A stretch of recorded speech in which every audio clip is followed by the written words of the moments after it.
ترد عليهم. وانا خصك تعرف سول محا افرني وسول جمال السنوسي. انا راه لعبت الهوات ومشيت للصحراء وما خليتني مشيت، وانا الاول اللي كنت كيدافع على الهوات. يلا واحد الصباح يلا ولات انا راه كندافع على شحال، انا راه دافعت في الراديوات على التيرانات على المنح، ودائما كتقول الهوات هي لا باز هي لا باز. يعني يمكن واحد التصريح كان فيه شويه، ولكن خصو يعرف راه بعض الاحيان قدرت تسرعت، ولكن انا دافعت على الهوات اكثر منه.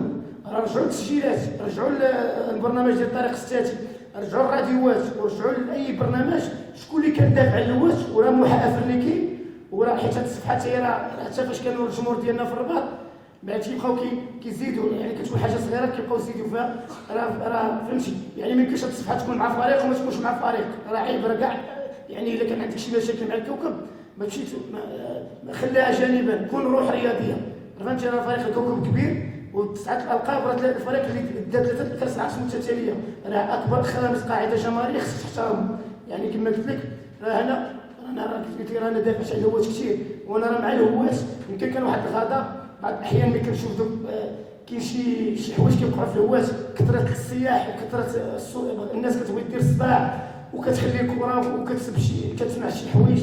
يعني هذاك الشيء هو اللي كيطلع يعني كيخليك تخرج على السيطره ديالك. هذا هو اللي. اما انا حقيقه في الهوات انا راك دائما مساند للهوات، وانا عارف هي البيبينيه. هذا هو الرساله ديالي واضحه.